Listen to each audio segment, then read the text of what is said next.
Fala galera, sejam bem-vindos a mais um episódio do HeroCast. Aqui quem fala é Denis Ferrari e hoje a gente vai falar um pouco sobre UML e Fluent in Hibernate, tá? Bom, qual o problema que a gente vai destacar essa semana? A gente vai procurar entender o modelo de comunicação UML, afinal de contas, para que esse cara serve, e eu vou tentar passar para vocês um pouco do que seja essa comunicação, até pelo tempo do vídeo e pela extensão do assunto. Eu vou procurar focar em alguns pontos principais que vão auxiliar mais vocês. E depois da gente entender o modelo de comunicação UML, entender algumas regrinhas bem básicas, bem simples dele, a gente vai passar para o mapeamento de classes utilizando Fluent in Hibernate, para depois de criar o seu modelo, você saber como criar as classes, como representar as associações, as agregações e composições nas classes e como mapear isso no seu ORM, né? Como você fazer o seu modelo persistir. Então esse é o objetivo de hoje. Eu criei aqui um modelo muito simples, expressando o que seria aí um conteúdo de internet. A gente pode dizer que um conteúdo de internet ele é categorizado, né? Ele tem uma ou mais categorias. Ele geralmente tem um status, ele pode estar em rascunho, pode estar revisado, pode estar publicado, como vocês estão vendo aqui em cima. Um conteúdo ele tem comentários, ok? Um tipo de conteúdo que você pode encontrar por aí são notícias, tá? Que seguem todas essas mesmas especificações aqui. E todo bom conteúdo tem um autor. Esse modelo ele é somente didático, não tem muito. Eu não me foquei muito em expressar realmente o mundo real aqui não. Mas ele tem algumas coisas que eu quero chamar a atenção para vocês. Primeiro, ele representa aqui as ligações mais importantes que você vai ter na UML, né? Que é a herança de conteúdo para notícia, você representa através desse triângulo. Da associação simples, que é o que você tem entre conteúdo e autor, tá? Como vocês podem ver, um conteúdo tem um autor, e um autor pode estar relacionado a nenhum ou N conteúdos, ok? Um conteúdo pode ter, no mínimo, um ou N categorias, e uma categoria pode estar associado a nenhuma ou N conteúdos, ok? E um conteúdo possui nenhum ou vários comentários, e um comentário possui exclusivamente um conteúdo. Qual a diferença entre essas associações aqui, né, esses símbolos? Bom, para quem já programa .NET, para quem já programa em C#, Java ou qualquer linguagem, sabe que herança é quando tem uma classe que herda todas as propriedades, métodos, todos os comportamentos de uma classe acima. Isso no ML é representado dessa forma, sem dificuldade. O que eu tenho entre conteúdo e autor é uma associação simples. Quando a gente tem uma associação simples, a gente tem em conteúdo, né, uma propriedade do tipo autor, e em autor a gente pode ter ou não uma coleção de conteúdos, se isso for navegável, tá? No caso, eu não tenho nenhuma consideração. Conteúdo e autor, eles são duas classes de namespaces diferentes, né? Geralmente o autor vai estar lá na parte de segurança, alguma coisa assim, e conteúdo vai estar no seu bloco de conteúdo. Elas não têm influência sobre a vida uma da outra. Elas simplesmente possuem uma associação. O conteúdo tem que ter um autor, eu indico quem é esse autor, nada mais. Já a ligação de conteúdo para categoria, através dessa agregação com esse losango branco, ele tem uma indicação mais forte. Primeiro, agregação e composição dizem que conteúdo é formado, é composto por categorias e comentários, ok? É uma associação mais forte do que autor. Autor, por exemplo, aqui não é o caso, mas poderia ser nulo. Eu estou dizendo que autor aqui é obrigatório, mas poderia ser nulo. E conteúdo não tem nenhuma influência sobre a vida do autor. Já conteúdo, quando a gente está falando de agregação e composição, é comum que eu possa, ao mesmo tempo que estar criando um conteúdo, criar uma categoria ou criar um comentário, tá? Quando você está trabalhando com conteúdo, você pode influenciar no ciclo de vida de categoria e de comentário. Só que segundo o que o ML está dizendo, eu vou influenciar de formas diferentes. Quando eu tenho um losango branco, eu estou dizendo que a categoria ela é compartilhada entre vários conteúdos. Ou seja, se eu tiver uma categoria aqui, por exemplo, esportes, eu posso ter vários conteúdos lançados para essa categoria. A categoria esportes pode ter nascido ao mesmo tempo que um conteúdo específico. Só que se eu excluir o conteúdo, a categoria esportes ela não vai ser excluída, porque a agregação dela é compartilhada. É esse losango branco, ok? E o que eu tenho aqui, se a gente estivesse falando de relacionamento de banco de dados, seria uma coisa N para N. Uma categoria tem N conteúdos, um conteúdo tem N categorias.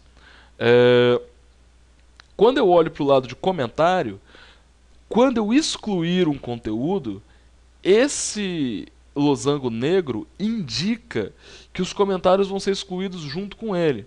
Eu posso criar os comentários ao mesmo tempo que eu crio o conteúdo, porém, quando eu apagar o conteúdo, eu vou apagar também os comentários. Não faz sentido eu ter comentários sem estar anexados a um conteúdo, né? Porém, as categorias podem existir independente do conteúdo, porém ajudam na sua formação.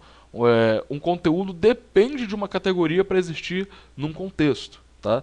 Sempre que você tiver essa indicação de losangos, você vai ter uma associação forte entre as classes envolvidas. Se o losango for branco, quer dizer que apesar da associação ser forte, essa classe aqui ela vai se relacionar com mais instâncias dessa classe aqui.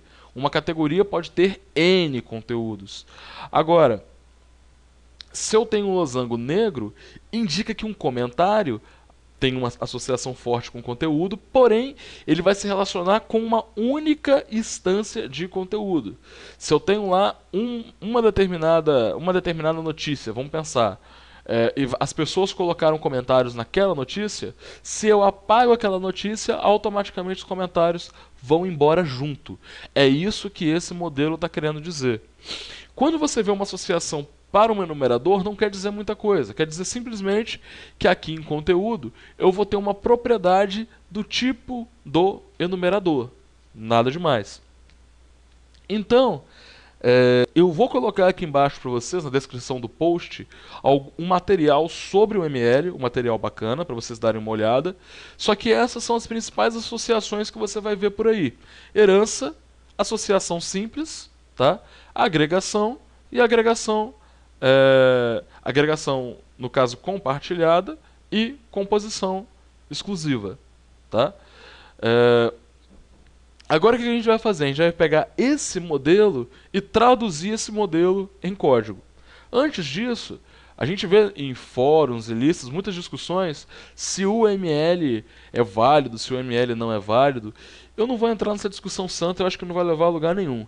Eu acho que qualquer meio de comunicação que funcione é válido. Tá? Se você pega uns profissionais um pouco mais experientes, muito possivelmente eles já conheçam o ML. E se é uma forma de comunicação válida, vale a pena. Eu não acho que seja desperdício você procurar entender esse modelo de comunicação. Beleza? Então vamos passar para o código. Então, pessoal, estamos aqui agora fazendo código, né? Eu estou com uma aplicação console aqui criada. A primeira coisa que eu vou fazer é criar as classes que vão representar o modelo que eu mostrei para vocês. Eu já tenho uma cola aqui com relação às classes cruas. Eu só vou colar aqui só para poder adiantar o nosso tempo. Então eu tenho aqui aquele numerador status, classe comentário, classe notícia, classe autor, classe categoria, classe conteúdo, conforme estava lá no meu modelo. O que eu vou montar junto com vocês aqui são as associações que foram representadas lá. A associação entre conteúdo e status é simples da gente fazer. Só a gente criar uma propriedade do tipo status aqui em conteúdo. Tá? Enumerador não é só um tipo específico do meu projeto, mas não tem nenhuma complexidade. Tá? Não é diferente de um datetime. É diferente de um datetime, mas não no sentido de construção das minhas classes aqui.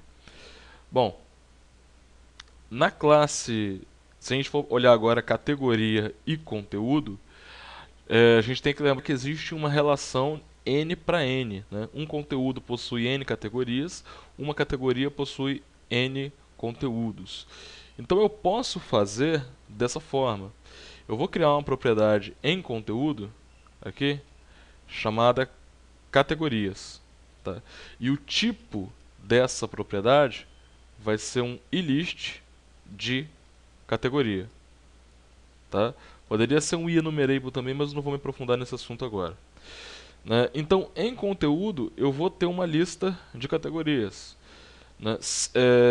Não é obrigatório que eu tenha uma lista de conteúdos em categoria, mas eu vou fazer só para vocês entenderem a questão de navegação, né? Então aqui eu vou ter uma lista de conteúdos, que eu vou chamar ela de conteúdos. Pronto, tem uma relação N para N agora de conteúdo para categorias e de categoria para conteúdos. Só para a gente não ter nenhum tipo de problema com a construção dessa lista, eu vou dar um new aqui. Vou criar uma nova lista de categorias. E aqui em cima, eu vou criar uma nova lista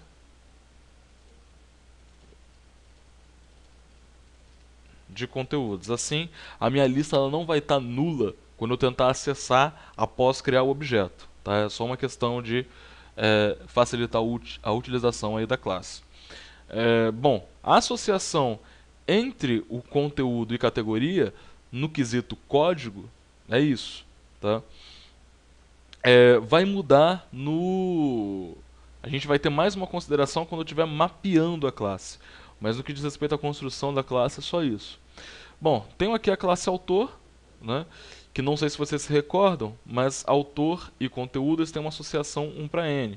Um conteúdo tem um autor tem N conteúdos. De autor para conteúdo vai ser a mesma coisa que eu tenho aqui em categorias. O autor vai ter N conteúdos, né? Eu só vou mudar aqui o nome do construtor. Mas eu vou ter a lista de conteúdos em autor e vou ter, assim como foi no caso de status, eu vou ter uma propriedade do tipo autor em conteúdo, tá? Ou seja, um conteúdo tem um autor tem N conteúdos. Até aí tranquilo. E agora se eu for pegar para notícia, eu não faço nada em conteúdo para notícia. Eu simplesmente chego em notícia e digo que notícia herda de conteúdo. Isso aqui, acredito que todo mundo já sabia, antes que não é mistério para ninguém. O símbolo de herança no C#. E no quesito comentário, um comentário ele tem um conteúdo. Então eu vou criar aqui um conteúdo. Ok? E um conteúdo ele possui N comentários. Então, assim como eu fiz com categorias, eu vou criar uma propriedade chamada comentários. E vou iniciar a minha lista de comentários aqui embaixo, pela mesma razão da lista de categorias. Então, sem muito mistério, né? Construir essas classes não foi nenhum bicho de 7 cabeças, né? Não tem nada demais aqui. Eu vou separar agora essas classes em arquivos. Eu posso mover aqui para os arquivos facilmente.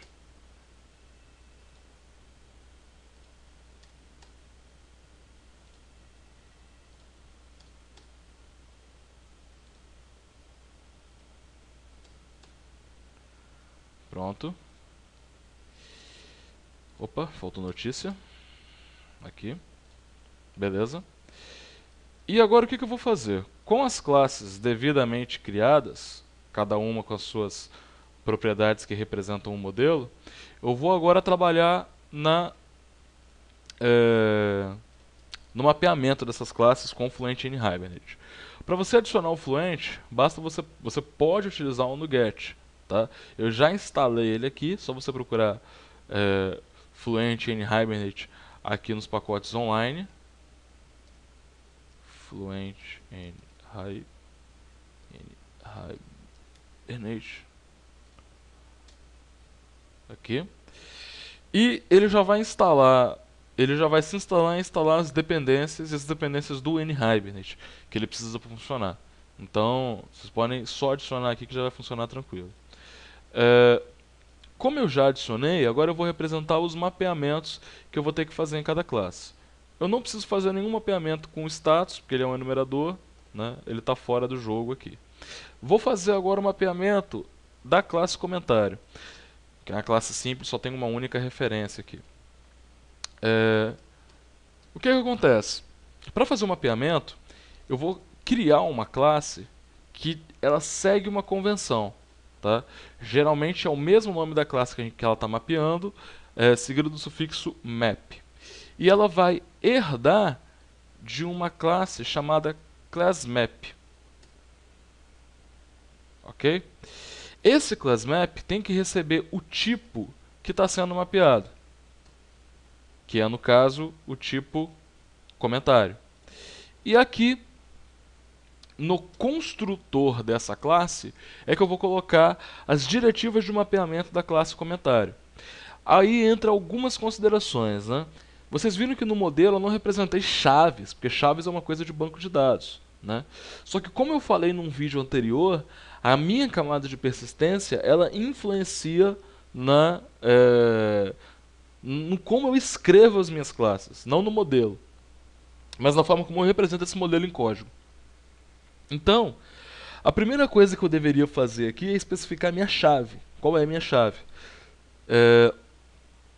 Eu posso criar aqui uma propriedade do tipo int id, por exemplo, para poder representar aqui que o meu id é, através de uma expressão lambda, a propriedade id. Quando eu faço isso aqui, o N-Hibernate entende que esse ID é um ID padrão de tabela. Ele vai criar um auto-incremente dentro do banco de dados que você estiver trabalhando. Tá? Então, sempre que eu quiser mapear a chave, seja normal ou composta, é através da propriedade, é através do método ID da minha classMap. Os outros atributos aqui, atributo nome, e-mail e mensagem, eu posso mapear através da propriedade map, também utilizando uma expressão lambda. Então venho aqui, coloco map.nome, e aí eu vou copiar para poder ir mais rápido. Map nome, map e-mail, map mensagem. Normal. Se você quiser especificar, quando você não especifica, o tamanho de um campo acaba ficando em 255. Se você precisar especificar, você pode especificar aqui. Vou especificar, por exemplo, de brincadeira, 2000 caracteres. Tá? Se um campo aqui é obrigatório, eu posso colocar aqui ele como sendo not nullable. Tá? Posso fazer isso aqui em nome, posso fazer isso aqui em e-mail. Eu vou fazer isso aqui também em mensagem. Beleza? Então, mapeamento aqui, not null, not null, not null. Eles vão entrar com esses dois vão entrar com 255 de tamanho. E para eu fazer a referência a conteúdo, eu tenho que adicionar o método reference, que funciona igual.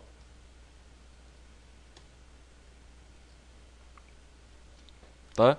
Isso aqui eu indico o lado 1 de uma relação 1 para n.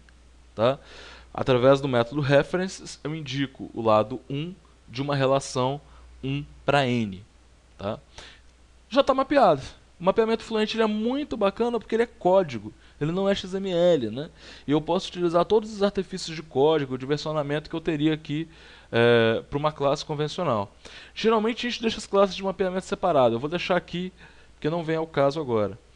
Para criar o mapeamento do autor, vai ser basicamente a mesma coisa. Eu vou copiar essa minha estruturazinha aqui que eu fiz. Vou importar o meu tipo. Bom, aqui ao invés de ser comentário map, vai ser autor map. E eu estou fazendo o class map da classe autor. Tenho que mudar o nome do construtor. Não tem aquela propriedade ID. eu vou criar o meu ID aqui. Aí antes que alguém fale alguma coisa, o ID eu estou criando aqui a fim didático também. Você vai verificar a sua necessidade de chave primária dependendo do projeto. Propriedade do nome também é obrigatória. Vocês vão reparar que agora eu tenho uma listagem de conteúdos, né? Então, o que eu faço com esses conteúdos? Eu simplesmente, lembrando que eu tenho, no caso de conteúdos, entre autor e conteúdo, uma relação 1 para N. Né? Só que no caso do autor, eu estou do lado N dessa relação. Então eu utilizo o método hasMany. Aqui. E faço um mapeamento de conteúdos. Tá? Nada muito difícil. Hasmany indica o lado muitos da relação. Tá? E eu já tenho aqui o meu mapeamento pronto da classe autor. Muito simples. Se eu for para a categoria, e agora eu vou levar a minha colinha de novo. Vou importar o necessário. Agora é categoria map. Criar o meu ID.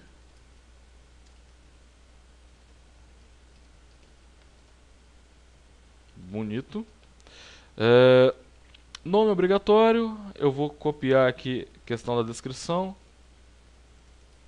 Vou deixar que não, a descrição não é obrigatória. Você coloca se você quiser. Vamos lá. Categoria para conteúdos tem uma relação N para N. Não é uma relação 1 para N, uma relação 1 para 1. Quando eu tenho uma relação 1 para 1, aliás, desculpa, quando eu tenho uma relação muitos para muitos, eu utilizo o método hasMany2Many. Ou seja, eu vou ter as duas classes separadas e na estrutura de dados eu vou ter uma tabela no meio que vai ligar quais são as categorias de um determinado conteúdo. Tá? Para especificar uma relação N para N, muitos para muitos, eu especifico através desse método. Bem simples, bem facinho de lembrar. E agora eu vou para a classe conteúdo, que é a maior classe que a gente tem aqui agora. A classe conteúdo, a gente já sabe basicamente o que a gente precisa para poder mapear. Só que eu vou adicionar alguns comentários aqui com relação à modificação dos objetos. Normal até agora. Vou adicionar aquela minha propriedadezinha ID.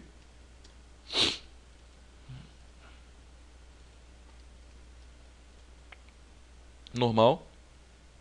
Bom, o título é not nullable.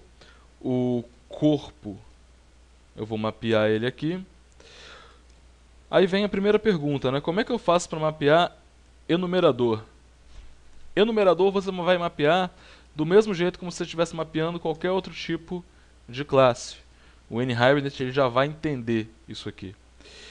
E agora vamos às outras considerações. Categorias. Lembrando, categorias para conteúdo é uma relação many-to-many. Então eu venho aqui desse lado e utilizo o many-to-many.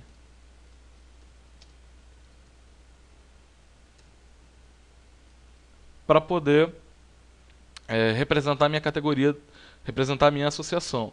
O autor, eu estou do lado 1. Quando eu estou do lado 1, eu utilizo o método reference.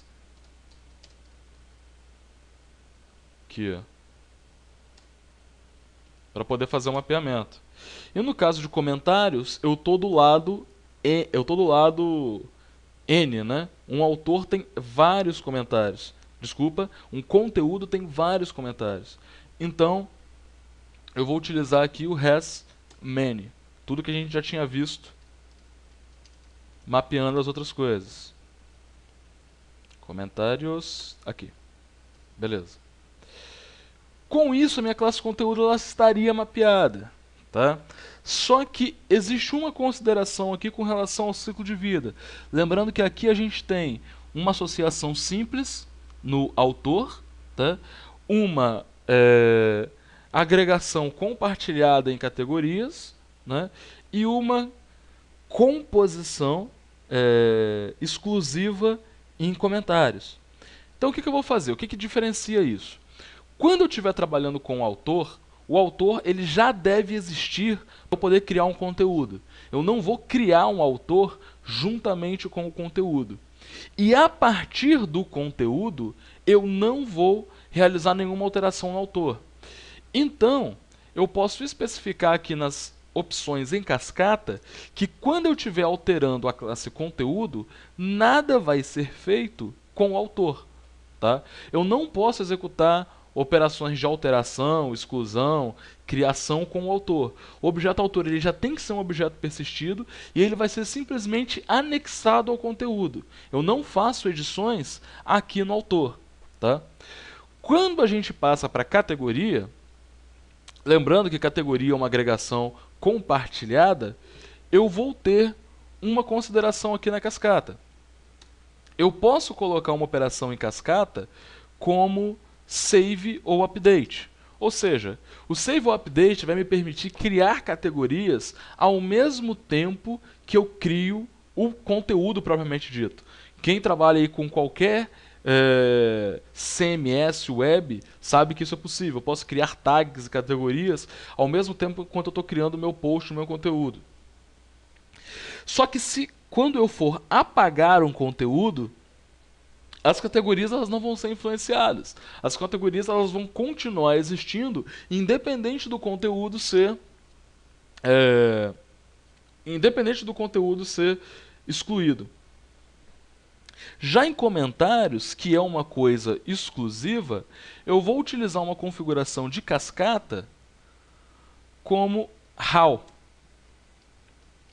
Ou seja, eu vou poder criar comentários anexando simplesmente ao conteúdo.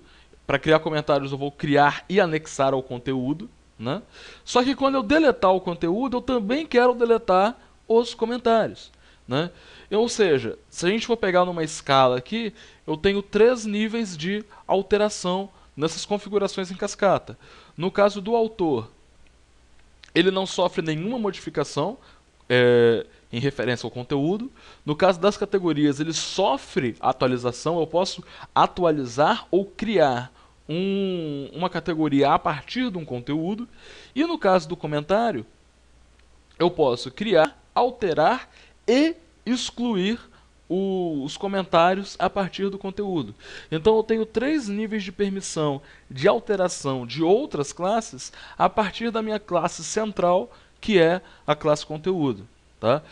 Como vocês puderam ver, não tem nada de muito genial no mapeamento. É tudo jargões e configurações que provavelmente vocês já procurariam, ou quem já trabalha com XML já saberia fazer do lado de lá. Ficou faltando mapear a notícia. A notícia, a diferença que tem é que eu vou criar uma classe aqui, notícia map também. Só que ao invés de herdar de class map, ela vai herdar de subclass map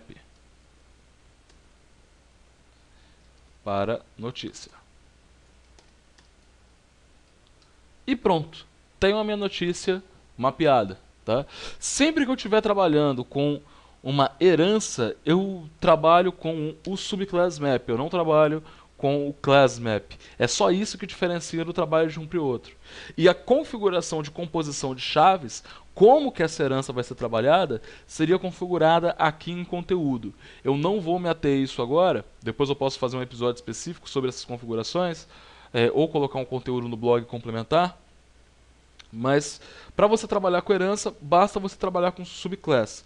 Ele já vai trabalhar num modelo de tabela por classe. Ele vai criar uma tabela para conteúdo e ele vai criar uma tabela para notícia. Se eu tivesse em notícia campos extras, esses campos extras ficariam na tabela de notícias especificamente. Tá? Então eu tenho aqui todo o meu conteúdo, todas as minhas classes corretamente mapeadas. Eu vou colocar o código dessas classes no post do blog para vocês. E o que está faltando aqui seria a configuração. A configuração não é nenhum bicho de 7 cabeças também. Eu tenho uma colinha de configuração aqui. Né? Vou adicionar aqui o meu as minhas dependências. E eu tô como exemplo aqui,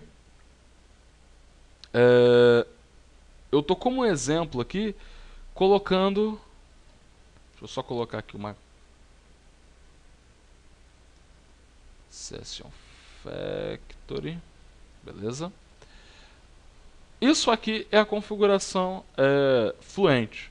Eu posso configurar, eu estou fazendo um exemplo aqui de MySQL, mas eu tenho suporte a outros bancos, é só vocês olharem lá no manual do NHibernate depois. E eu seria só colocar qual é o meu servidor, banco de dados, login e senha, e ele já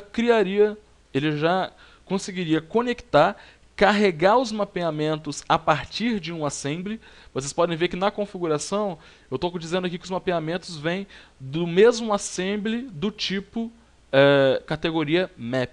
Então ele já vai carregar todas as classes que herdam de class map dentro do mesmo assemble, tá?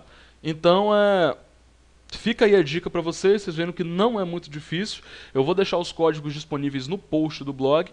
Fiquem à vontade para fazer comentários. Se vocês gostaram do vídeo, pode divulgar o vídeo, pode colocar no seu blog, dá um like aqui e até o próximo episódio do HeroCast. Valeu, galera!